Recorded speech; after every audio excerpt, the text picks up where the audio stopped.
اہتمام کرنے والے احباب کو اللہ تبارک و تعالی اس کوشش پر بہترین اجر عطا فرمائے۔ عزیز دوستو، اللہ تبارک و تعالی نے انسانوں کو انسانوں کے ساتھ مل کے رہنے کا کہا ہے۔ انسان ہی وسیلہ بنتے ہیں انسان کے دنیا میں آنے کا۔ ہر انسان سارے کام خود بخود نہیں کر پاتا، اسے دوسرے انسانوں کی ضرورت ہوتی ہے۔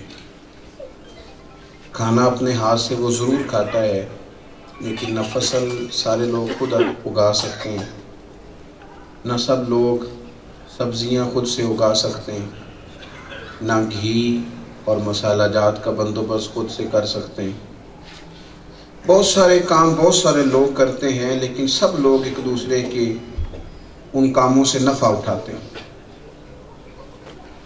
ہوتا یہ ہے کہ اللہ تبارک و تعالی اسی طرح اپنے بندوں کو دوسروں کے ساتھ وابستہ فرماتا ہے۔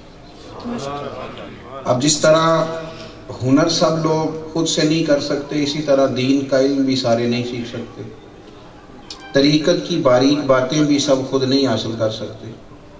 اس لیے اللہ تبارک و تعالی نے کام تقسیم کر دیے ہیں، سوسائٹی کے اندر، معاشرے کے اندر کام بانٹ دیے، اور لوگوں کو یہ کہا کہ چونکہ میں نے ہر شخص کو الگ سے ایک نعمت دی ہے، الگ سے ایک ہنر دیا ہے، تو اب کرنا یہ کہ وَتَعَاوَنُوا عَلَى الْبِرِّ وَالتَّقْوَىٰ، تم اس طرح کرنا کہ نیکی اور بھلائی میں ایک دوسرے کے ساتھ تعاون کرنا، تم تقوی اور پرہیزگاری پر ایک دوسرے کے ساتھ تعاون کرنا، تم اپنی صلاحیتوں کے ساتھ دوسروں کی مدد کرنا۔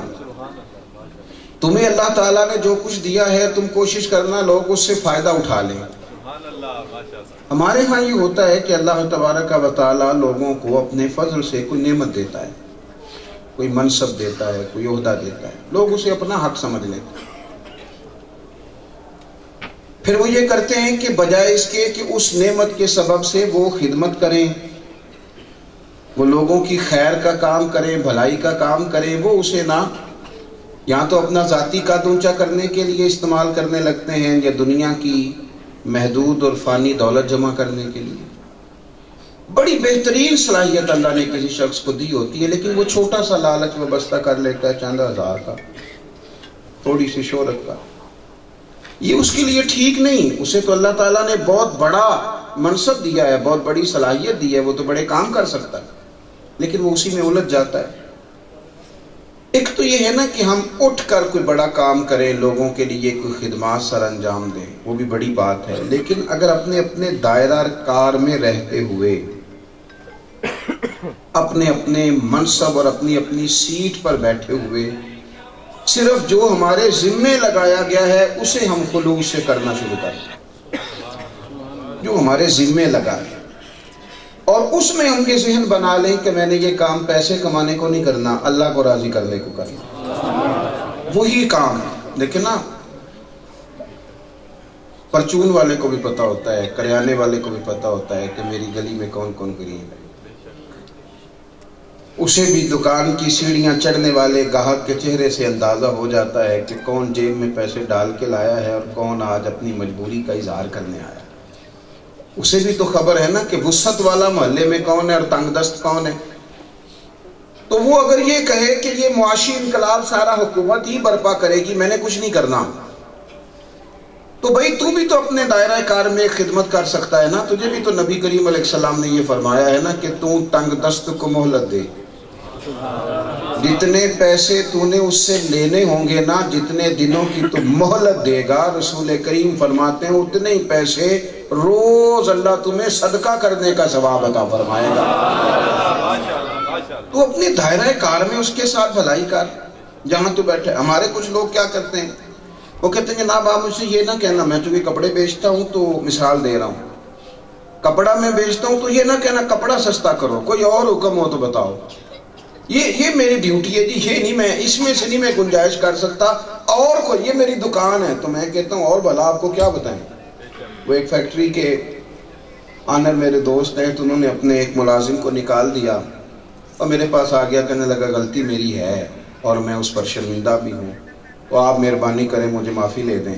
میں نے اسے کہا یار چل کوئی بات نہیں، بندہ ہے، بندہ بھول بھی تو جاتا ہی ہے، ہم بھی تو دن میں کئی دفعہ بھولتے ہیں. ایک صحابی نے عرض کیا تھا یا رسول اللہ اپنے غلام کو کتنا کو معاف کرو کہ تو بڑی غلطیاں کرتا ہے. تو حضور نے فرمایا رب تجھے کتنا کو معاف کرتا ہے، ادھر بھی تو دیکھنا.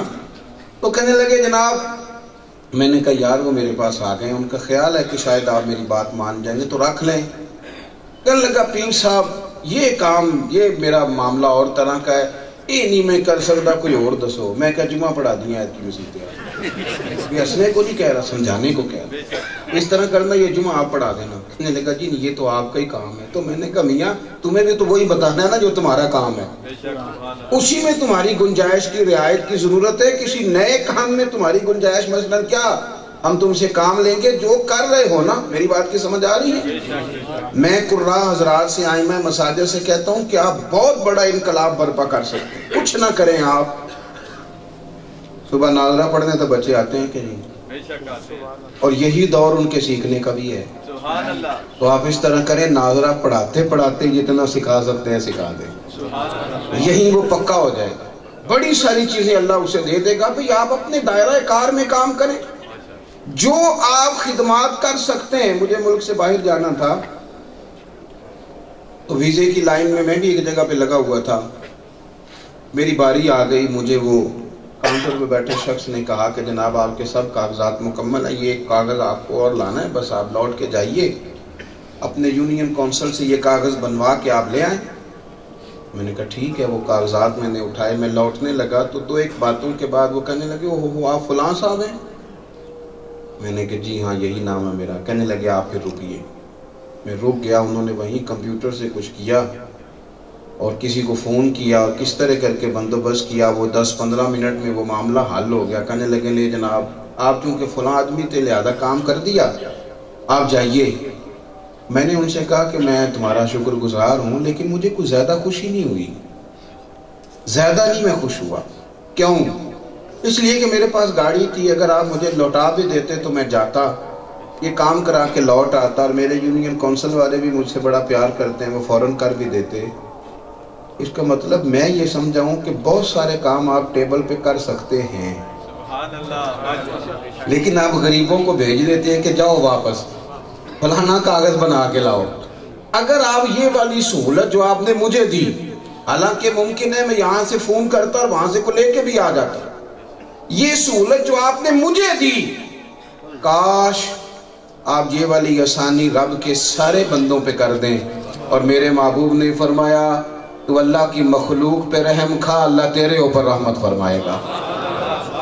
اپنے اپنے دائرہ کار میں، اپنے اپنے کام میں، اپنے اپنے شعبہ جات میں، اپنے اپنے معاملات کے اندر تھوڑی تھوڑی گنجائش بنائی جائے لوگوں کے لیے، لوگوں کو تھوڑی آسانیاں دی جائیں، لوگوں کو تھوڑا سا آسان کیا جائے. یہی خدمت خلق ہے، یہی بہت بڑا کام ہے. اور خدا کے بندے، میرے نبی پاک علیہ السلام نے ہمیں وہ والا دین دیا ہے جس میں میدان کے اندر تلوار لے کے نکلنے والا بھی مجاہد ہے.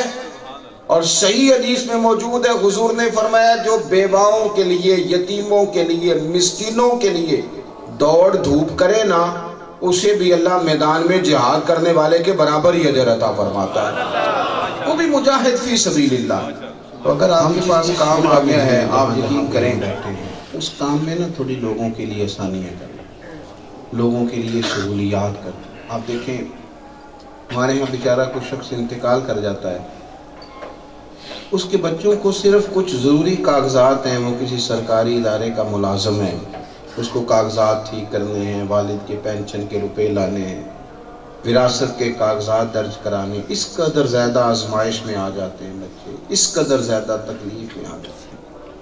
اور بالکل سادہ سا کام ہوتا ہے، کوئی مشکل نہیں، جینون سا کیس ہے، ایک شخص انتقال کر گیا، اس کے وارث اس کی اولاد ہے، ان کے نام چیزیں کر دی جائیں. لیکن اس قدر زیادہ لوگ پریشان ہو جاتے ہیں، اس قدر زیادہ کاغذات کی بھاگ دوڑ ہے، اس قدر زیادہ مسائل ہیں. ہمارے ہاں تو یہاں تک معاملہ اب خراب ہو گیا کہ کوئی شخص بیرون ملک انتقال کر گیا.